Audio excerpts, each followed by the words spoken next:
All right. Hello, everyone. Welcome. Thank you for joining us today for our Dating and Data webinar. First and foremost, I wanted to say happy Valentine's Day, and I hope you enjoyed that music in the lobby because we had a lot of fun picking it. So today we're going to be showcasing some of our favorite capabilities in Alteryx and TABLEAU, and we thought, what better way to do that than get our hands on an incredible data set, and it just so happens to be hundreds of anonymous Tinder profiles, so this might get interesting.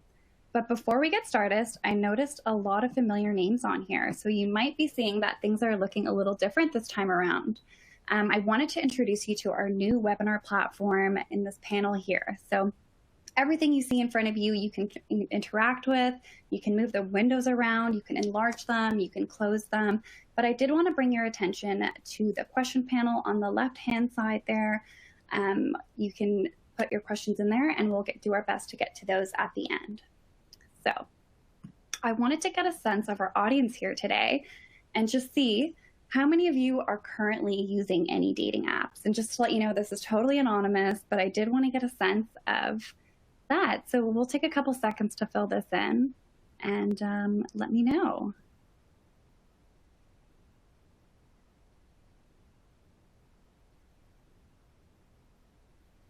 We'll give it a couple more seconds.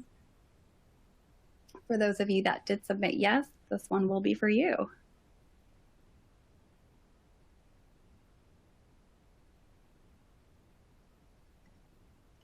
Okay, so it looks like we do have some dating app users, so this is perfect. All right, let me introduce you to our presenters today. We have Jordan Eckersley. He is our lead data solution engineering here at Newcomp. He's also known as our Alteryx rockstar. And we also have Satya Sankini, who is our analytics trainer and excellent analytics mentor as well. Most of you know Newcomp already, but Newcomp is an analytics consulting firm. We have over 25 years of experience in the field. We focus on advisory and development services that take your project from start to finish. So whether that be building out your analytics roadmap, help you with your licensing, or the development and implementation of your technology. So even official training courses and mentoring, we basically do it all. We're also a premier Alteryx partner, which is at the highest level, and we have many other incredible partnerships in our technology stack, as you can see here: TABLEAU, Snowflake, Databricks, DataRobot, IBM, Microsoft, ThoughtSpot, Denoda. So that's us, and at this point, I'm going to pass it over to Jordan, and he's going to take it away. Awesome. So let's talk a bit about hundreds of anonymized Tinder profiles and kind of how that came to be. Pretty crazy data set at the end of the day. It's not the easiest thing to ever come by.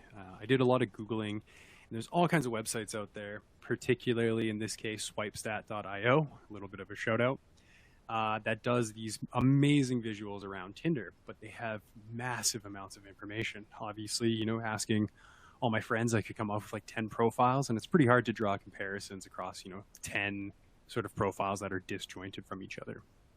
So I actually reached out to Kristen from swipes.io, and he was nice enough to share with me a chunk of anonymized data. It gave us about 1,300 or so users, real users all over the world. These are people who agreed and uploaded their data to Swipestat.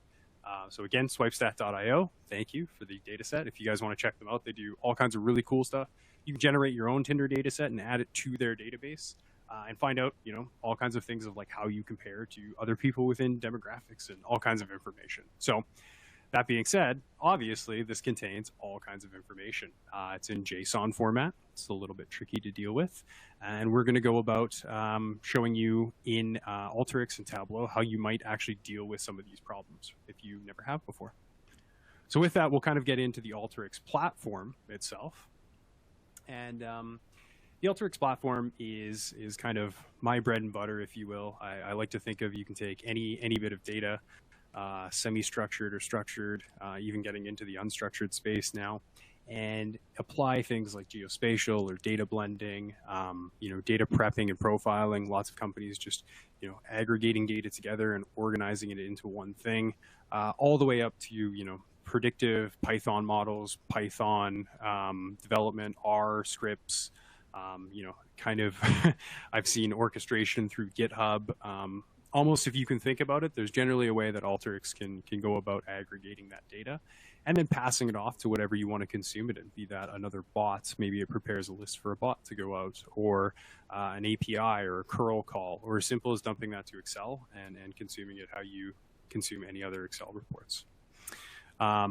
So with that, let me share my screen. I kind of talked enough about how we might do it. Let's go about actually taking a look at things.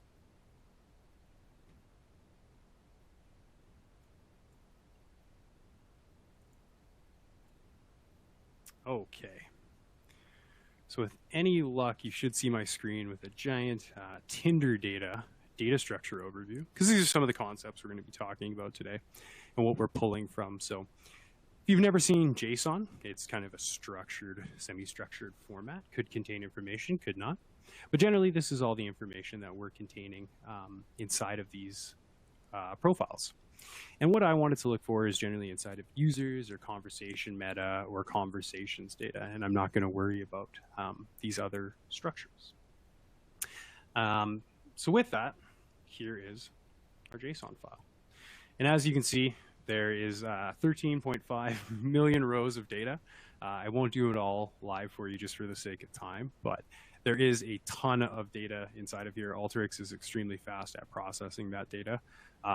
Just to show you each step along the way, it'll take me quite a while to run it every single time. So I'll just limit it out to a few records. But in the next 20 minutes or so, my goal here is to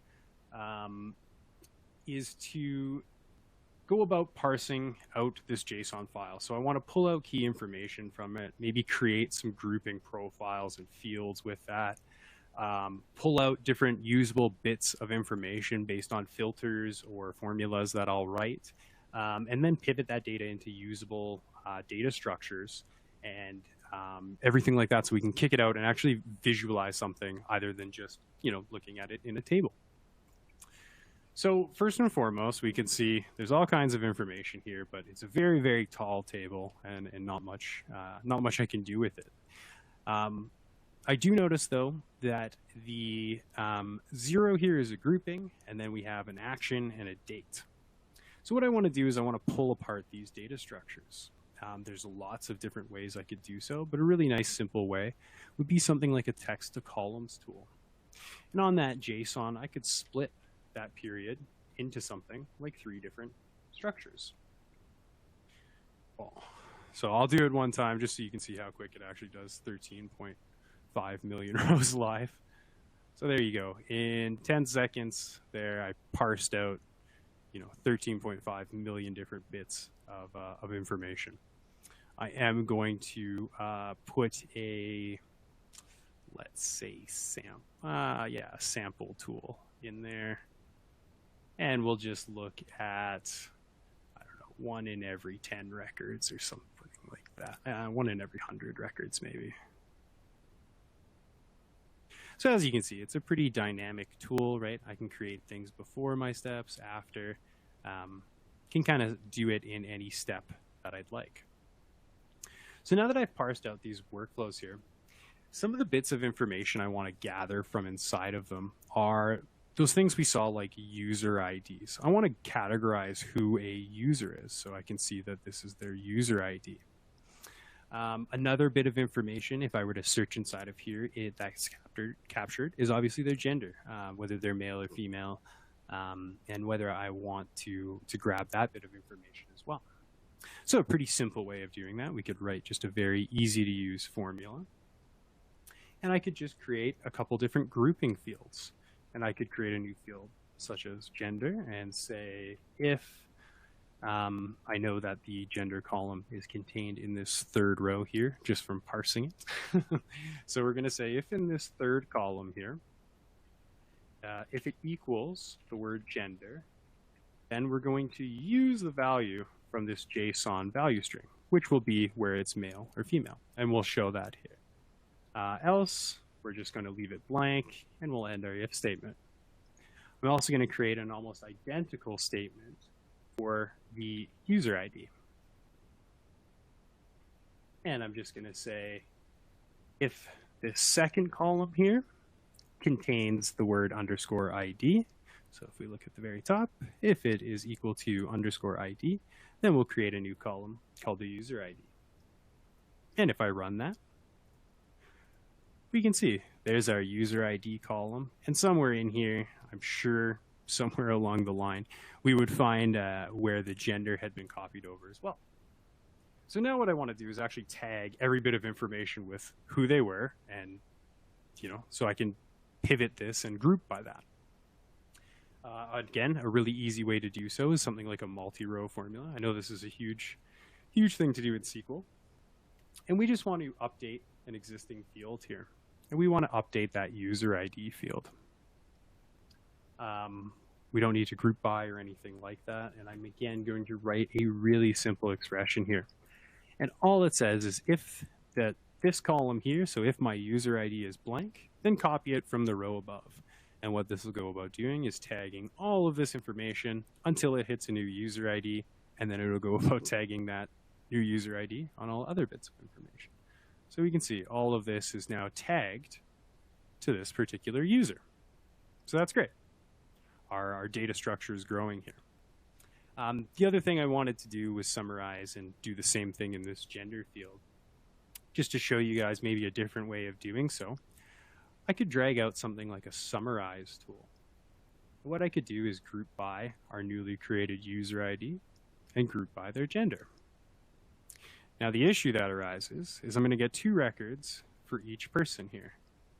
Create a blank and then what they were actually tagged with. So what I want to do is just filter out those records. And I can drag a filter tool to do so. And I'm just going to say that the gender is not empty. And there we go. Now we have these user IDs to their gender. Obviously, I have to join it back to our original data set now, so we can use tools like the join tool to do so. I'll drag it in line here and just join these back on our user ID, which is present in both fields.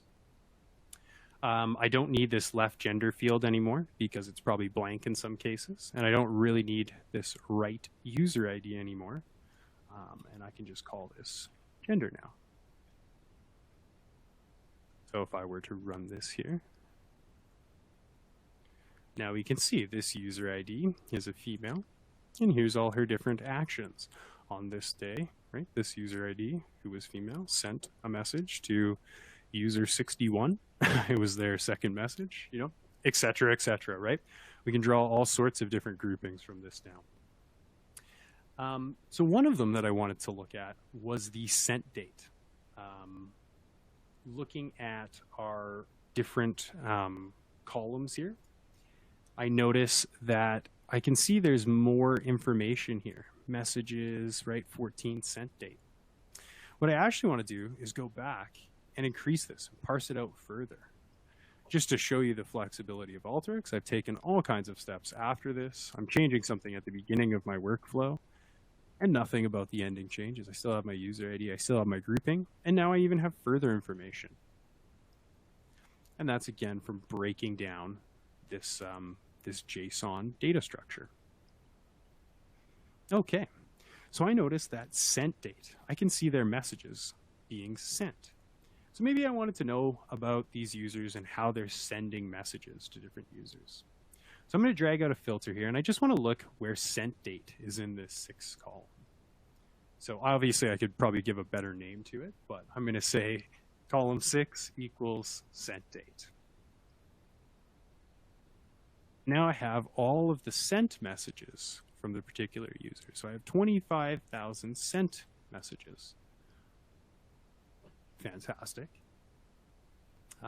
Let's go about parsing that out. So I notice inside this JSON value string here, there are dates.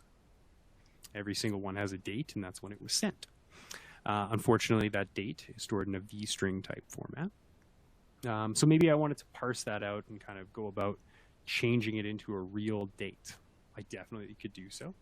Again, I'm going to grab a parse and a text to columns. There's a million different ways to do so. This is just a fun one to kind of demonstrate the purpose. And I'm going to say on that JSON value string, delimit it on the comma. and we can see the comma there. I'm only going to split it into two fields this time, though.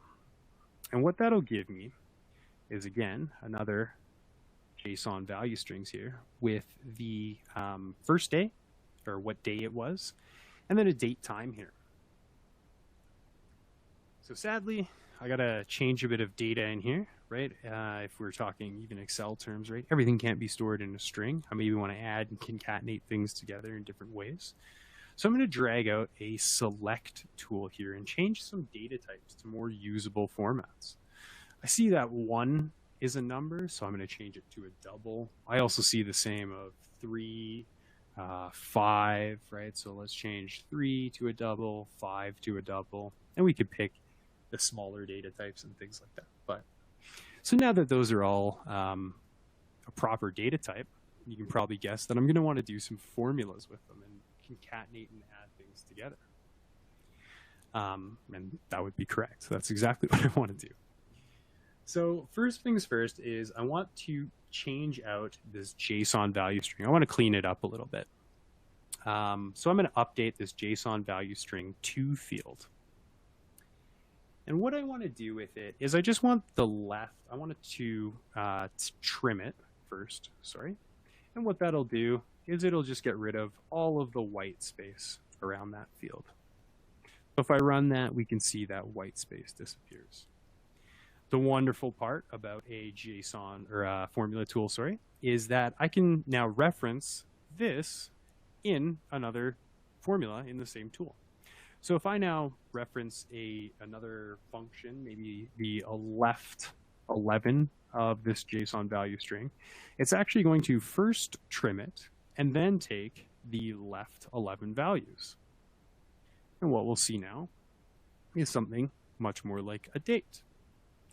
But maybe I further wanted to work on that. It's still in a, V-string style format. So maybe I wanted to convert that to a real date. I can absolutely do so. I'm going to create a new field called date. And I'm going to use a function called the datetime parse. And what that does is it's actually going to parse the structure of that and convert it to a date time for me. Sounds like magic, but I'm looking at this field now. So I'm looking at vstring 2. And it's asking me what format is it stored in so I can convert it to a date. Now, off the top of my head, I know that %d, %b, and %y are the values that it's looking for to convert here. There's all kinds of easy cheat sheets to find here of why I use those. %b is obviously referencing a shorthand month, a normal day, and %y off longhand year, as opposed to something like 19 or 18. So again, I can run it on the fly here, and now I'm creating a new date field. The other thing I noticed in my data here is 0 is the first message in a day. Kind of throws my counts off if I add 0 to the first.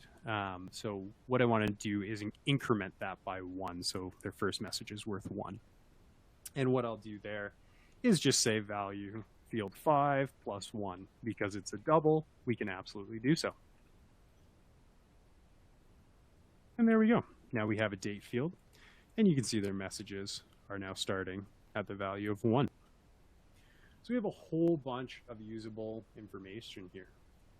I want to filter some of it, maybe name some things other than 1 and 3 and 6, give some usable names. We no longer need these first two structures. They don't really serve a purpose anymore. They're kind of just information we parsed. Probably like my user ID and then maybe the gender next as just who they were. I'm going to bring field 3 next and call it message grouping because that's the grouping for the messages. I'm going to bring this and call it message count. Probably don't need any of these fields anymore. And I'll also, maybe date can go right there.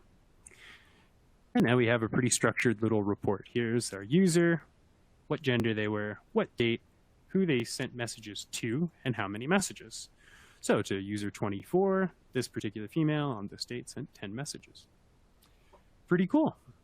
So let's go about kind of summarizing up that information now. We could grab a summarize here. Oops, sorry. grab a summarize here. And we could group by the user ID and the gender and the date and just count how many messages. Or summarize, sorry. So there we go. How many different messages they sent. And we could again kind of pivot that maybe if we wanted to, just to show another way by date.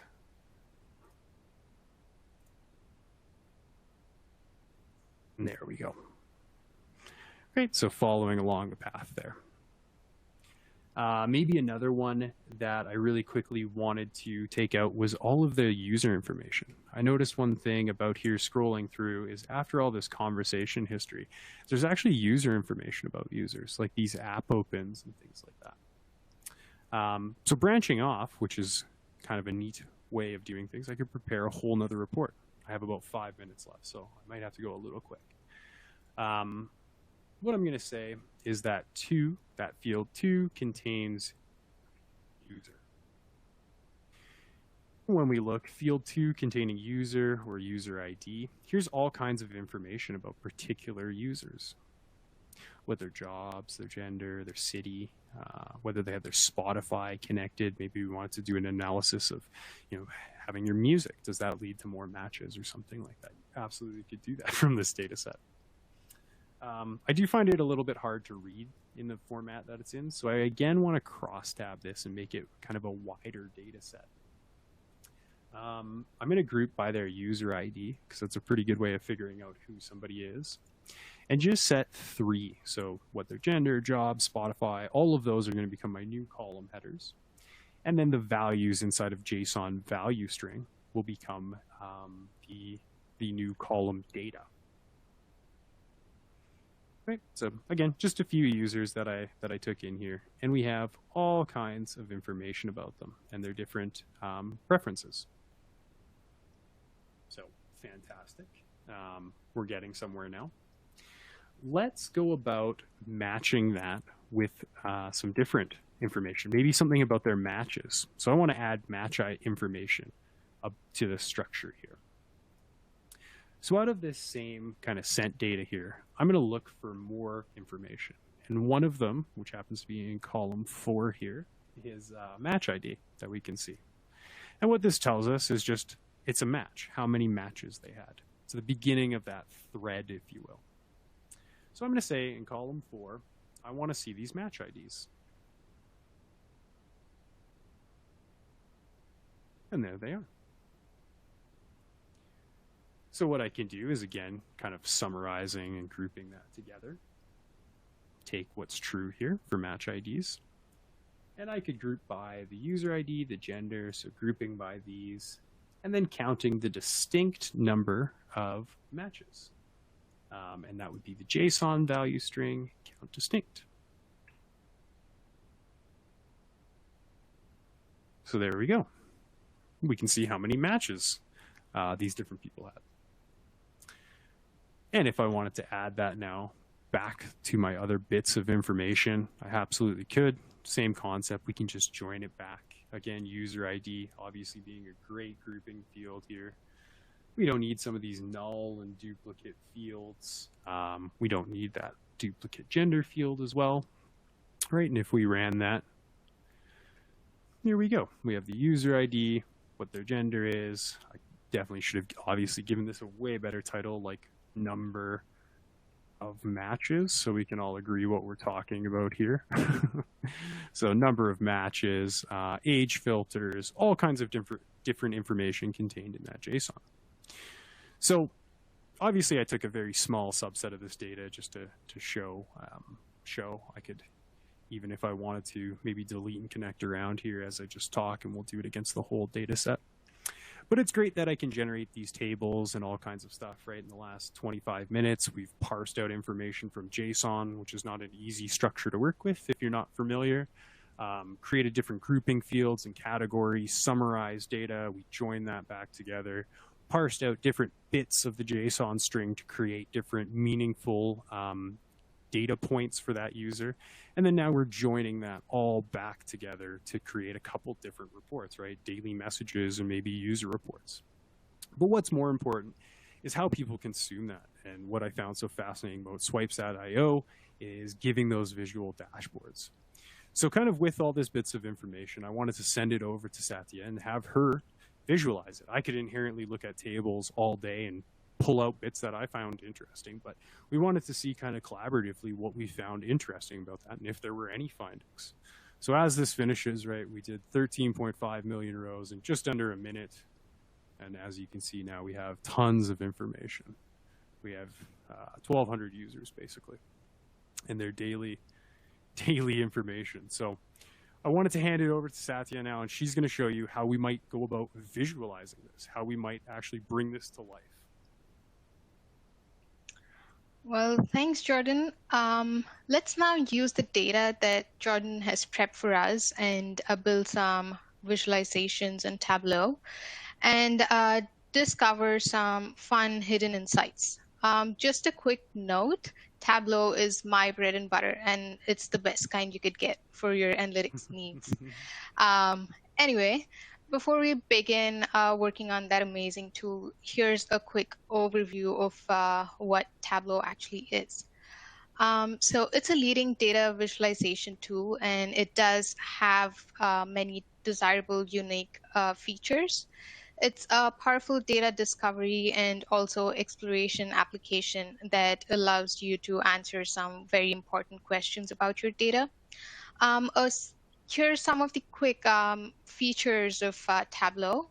It does not require a high level of programming expertise, so any user with access to data can start using it to derive a value from the data they have. And it, of course, does not need a complex software setup, and I like that about it. And of course, you can explore your data, analyze it by building some visuals like some charts, bar charts, line charts. You can pull in some trend lines, etc. And also, there's a very little script to be written as you're working on it, so everything is nearly just drag and drop. So that's amazing. You're able to collaborate real time with your colleagues on the reports or dashboards that you build. So here are some of the Tableau products. To begin with, there's something called Tableau Prep Builder. Before that, about the data sources that we could connect. You could connect to different kinds of data sources. You could connect to server-based. You could connect to some Tableau extract files, which are basically like a little snapshot of your existing data. And you could also connect to web data, cloud-based, and file-based data sources. So about Tableau Prep Builder, it's a CRM prep tool that delivers a direct visual method of combining, shaping, and cleaning your data. So when you have some repetitive tasks, such as grouping and replacing based on some common characteristics within your data, this can become just a one-click operation. So that can reduce your whole workload by a lot. So next comes Tableau Desktop, that is considered to be the gold standard in the contemporary data visualization tools, because you're able to build some interactive workbooks and dashboards, and that can be authored using Tableau Desktop here. And next comes Tableau Public. Now, the visualizations here are built on Tableau Public, which anyone can use free of charge. There are other products from Tableau that run on premises or in the cloud and are usually subscription-based.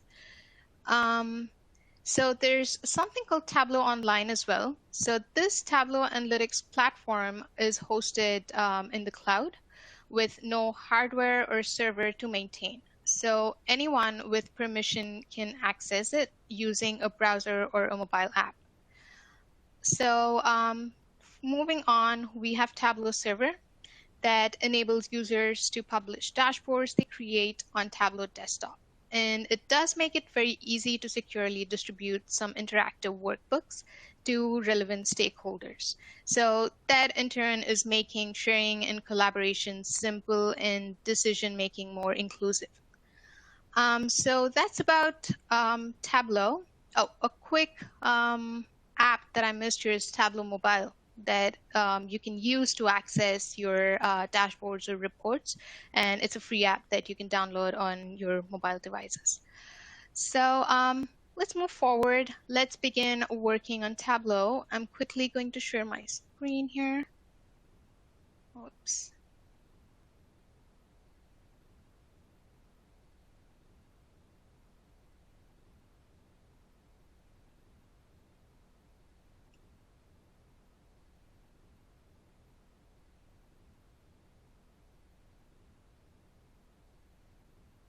All right, here we go. So this is the initial screen that you would see once you start your Tableau instance. I'm here on Tableau desktop. So you would see an option that would say connect to a data source up here. I already am connected to the data that Jordan has sent over that he has prepped for us. So the way you can connect to your data is just click on connect to your data source, and you could connect to different kinds of data sources. But I'm already connected to the Tinder data that we have, which has two different sheets in it. Now, one would be the info sheet. And for me to get a quick preview of what's actually in there, I could always use these two little icons that come up on the sheet name. So let's just do that and see what are the different fields that we have inside that sheet. We have birth date, city name, going forward to number of matches and a bunch of other fields that includes user ID. Now, I want you to focus on this one particular field, that's the user ID, because that's going to be an important thing that we're going to use. Let's take a look at the messages sheet as well. It would probably contain just 4 columns. Again, it does have a field called user ID. So in today's session, what I want to do is I want to compare different metrics from these two sheets and find some hidden insights. So there should be a way I should be able to connect these two sheets, right? So I'd like to join these two tables and get in some common data that would exist in these two tables.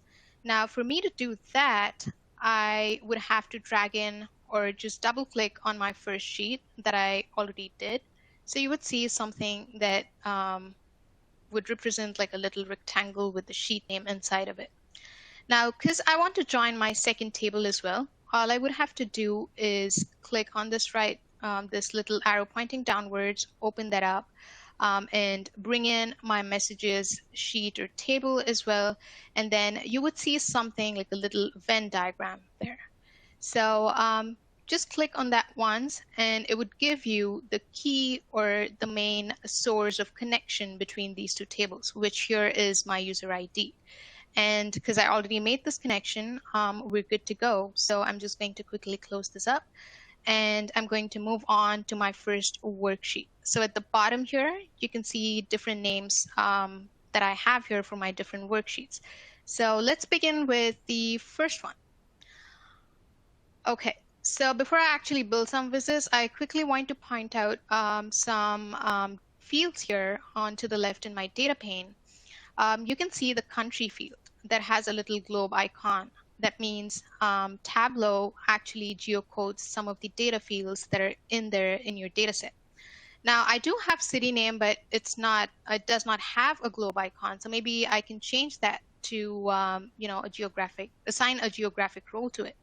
So all I have to do is just right click on my field, scroll down here, and then just give it the role of city. Now that's changed, and there's a little cute globe icon. And the same goes for the birth date, which is supposed to be a date field, but it has a string type attached to it. So maybe let's change that quickly. So just right click, and let's do change data type and assign a date role to it. So that's going to change. You would see a little calendar icon. That means it has date role assigned. So a quick note before we begin, it's always a best practice to give proper names to your sheets, your worksheets, or even your quizzes as you're building them, because that would enable you to easily spot them as you're building your dashboard that we're going to work on in the end. So the first viz here that I want to build is a bar chart that would compare the countries with the most number of matches. So let's see which country would come first. So I'm going to quickly drag in my country field from my data pane, just drop it on rows. And I'm going to drag my number of matches onto columns. This is kind of all over the place. I cannot really tell what's happening. So what I'm going to do is I need to filter the top 10 countries, right? So I'm just going to drag in my country field to filters, and I would see this little window. Just click on the top tab to the extreme right, and I'm going to use by field. And here I'm going to assign a condition so that my visualization is filtered based on a number of matches. And some here doesn't really make sense, so I would like it to be an average. And I'm going to do that. And I'm going to quickly change that up here as well, because you see the aggregation here is sum for number of matches. I want to change that too. So just right click on that pill and move down here to measure, and then change that to average. And it's better now, but I would still like to see that in descending order. So here's a quick sort icon. I just click on that, and it would assign all my country names by the order, in descending order, right? So as we can see, we have DC, which is actually a state in the United States. So they kind of separate their data from state and city, so it's kind of all over the place. But we can see that DC actually leads Finland, which is actually a country, by a huge number of matches, which is beyond my understanding, to be honest. So that's something very interesting to note. So this is one way you can build a visualization. You can sort it, and a quick thing that I'm going to demonstrate here is to filter your data. Now we see something called a null field, which doesn't really make sense because there's no country with that name, I guess. So let's quickly filter that out. I'm going to just do edit filter. And if you're actually not on the top 10 countries, or if you don't want to look at the top 10 countries, you could also use something called the general field, where you'd be able to actually filter out your data. But I'd like to keep my top 10. So what I'm going to do is quickly just right click on null and do exclude. So now you would see Poland was added and null was removed. So these are my top 10 countries with null excluded. So that's about the top 10 countries by average matches, and I'm going to move on to look at something more interesting, where I'm going to compare the number of messages exchanged within in the year 2021, and we're going to look at the numbers of every month. And I'd like to build a line chart here. So I'm going to bring in my number of messages field onto my rows. And I'm going to change the aggregation to average as well. But before I do that, let me quickly bring in my date field. Oh, here you go. We didn't change this field too, so I'm going to quickly change that to date. And I'm going to drag that on to my columns. Now, it doesn't really give me much information, because I'm trying to build a line chart, and which requires a continuous data or a continuous date value. And here it's more discrete. It just has the value 2021, which is the year. So let's quickly change that. Right click on the pill and then select the month, continuous month value here, which is May 2015, and see once I do that, what happens. So you can see that now my data is being shown to me in a more timely, continuous manner, where I can compare the average messages over time within a year.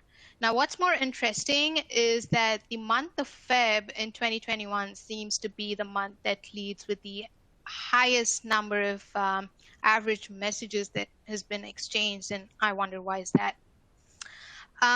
Okay, so this is some interesting insight that we got here, where Feb is highest and then it kind of goes down, and there's a little bit of up and down here with the numbers. And you would see a little null notification or a little pill here at the bottom of my viz. So I can just quickly click on that, and I can filter my data, so I would just exclude the null values in there. So this is what we have in the end. And there's another viz I want to build here, and I want to compare the average messages by profession. So what I'd like to do is I want to compare the average number of messages received by a person belonging to a particular profession. So let's look at something very interesting. Another thing I'd like to do here is bring in my jobs field. Now you would see something, in the beginning of every job field, there's something like 0,1, Android developer. And I'd like to get rid of that. And how can I do that is I can just quickly create a calculated field. So just click on here and then a little drop down, calculated field. And there's a calculation that you can put in there that would actually split up the fields for you, and you can get rid of the 0 and 1 column.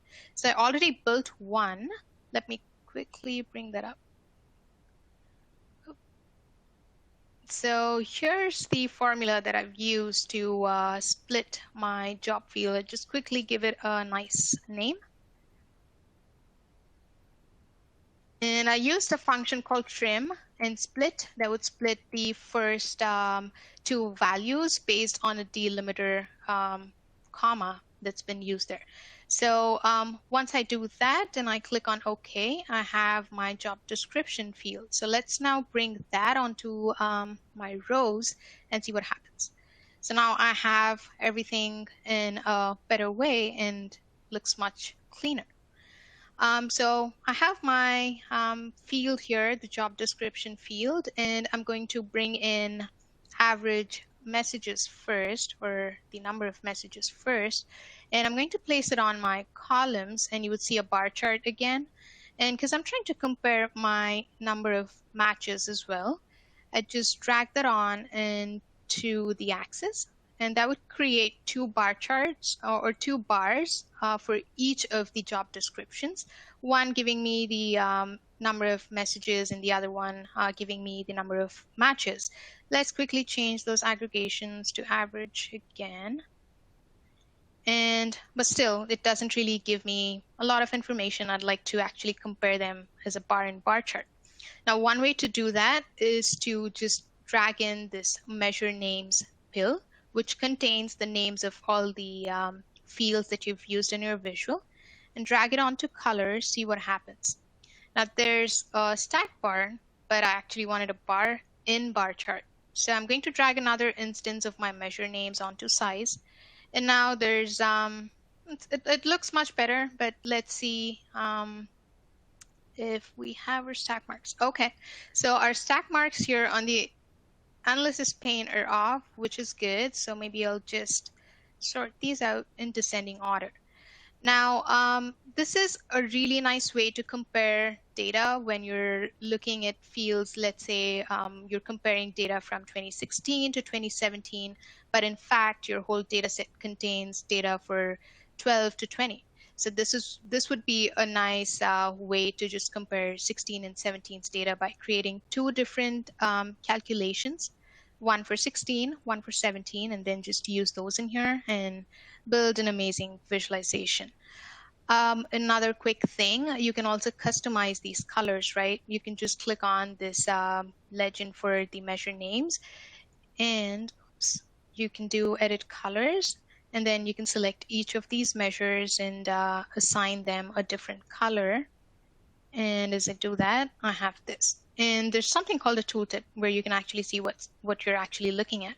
What's funny here is the entrepreneurs seem to have the highest number of average matches, which is 2,399. But if you look at the average number of messages exchanged, that's actually 222. And if you go down, you look at baristas, they have average of 2 matches, but the number of messages or average messages exchanged are 19. And again, I wonder why is that? All right, so moving on, I'm going to show you how you can quickly build a crosstab out of this by just a couple of clicks and no drag and drops. So just right click on the sheet name and you would see this drop down, and you can click on duplicate as crosstab and see what happens. So here's my crosstab, and it just creates a crosstab of all the information that's in this chart. It's useful at times when you have, let's say, a map, and you also want to look at numbers. Just look at everything at once in one little visual. You can do this, but we're not actually going to use this. So I'm going to do just delete this one sheet, but it wouldn't affect my actual visual, so you're good with that. And I built another visual, another crosstab where I'm comparing the job descriptions with the genders. But before I show you what's happening here, let me quickly build another chart that compares the genders and the number of messages for each gender. Or let's do the average here.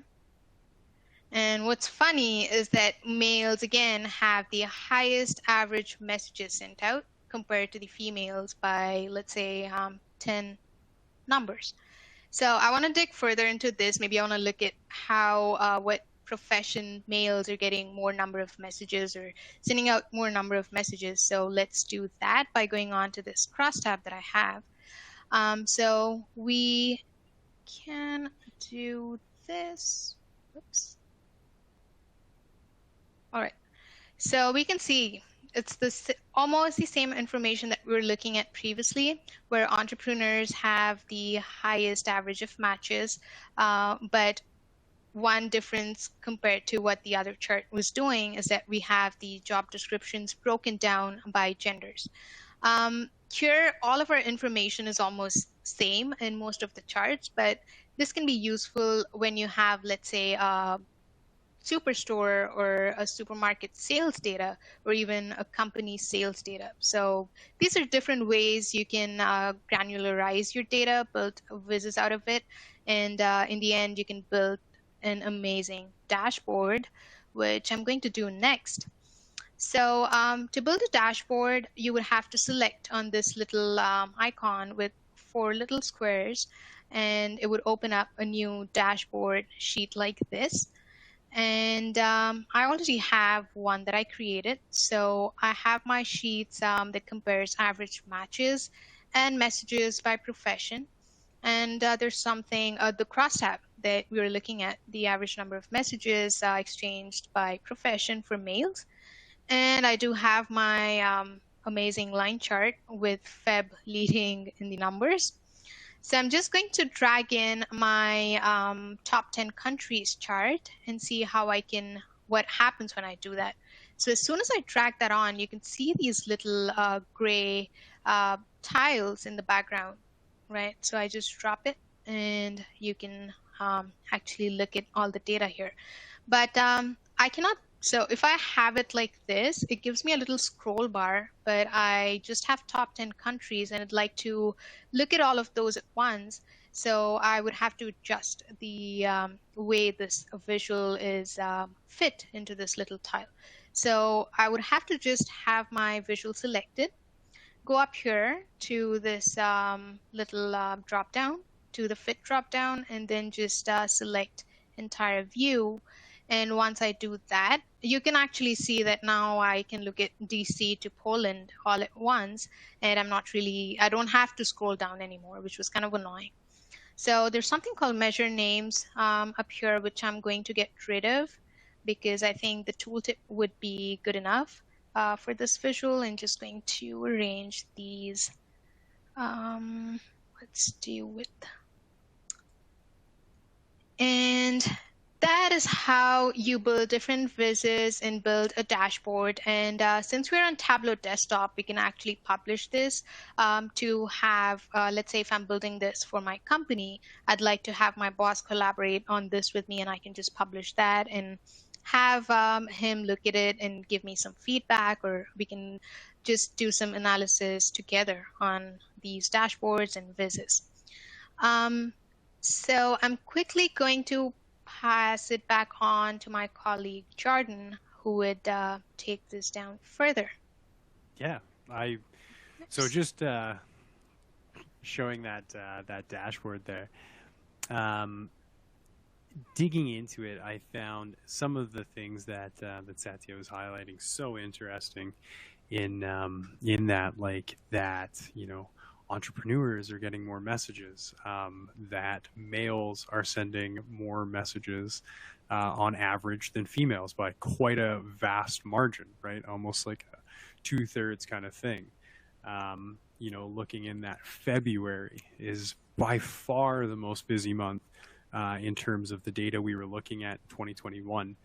You know, maybe everybody's trying to find their Valentine. You know, maybe you haven't missed the boat for February. Maybe we could dig in deeper, and it turns out the 27th is the busiest day, right? So I thought that was super, super interesting. One thing I just wanted to highlight, again, we couldn't have done this without the data from SwipeStat. So just to inspire you guys a little bit further, I just thought I'd show you guys what some of their information looks like and some of the other things to maybe inspire you just a little bit further. You know, we could click on something like a live demo here, and you can see this is across everybody who's ever submitted to this website here. You know, month, number of app opens, number of matches, conversations, just like we're talking about, and messages received and sent. So this is Kristen here. So if you also want to get in touch with him, maybe you want to do your own Tinder analysis, you can definitely email him to mine something like this data set. You know, and if you ever come up with crazy Tinder facts, please let me know, because this is now my new hobby. So with that, I'll pass it back to Alex to kind of give you a Newcomp perspective. Amazing. Thank you so much, Jordan and Satya. That was actually super fun and interesting. I hope everyone enjoyed that session today.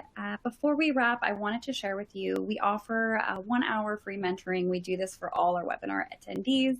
You gave us an hour of your time, so we're happy to give that back. We can tackle any analytics challenges you're having in Alteryx and TABLEAU. We could help you build out a workflow with your data. So we're pretty flexible on how you want to use that hour.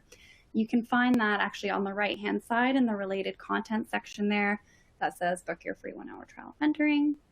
And then we also, as a premier Alteryx partner, we do have a 30-day extended trial. So this goes a little further than the average trial.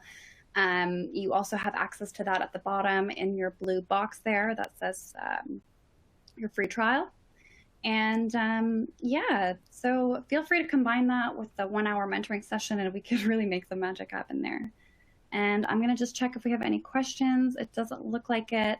So thank you, everyone. Again, contact us if you have any questions. Thanks again, Jordan and Satya, for the webinar today. And happy Valentine's Day, everyone. Happy Valentine's Day.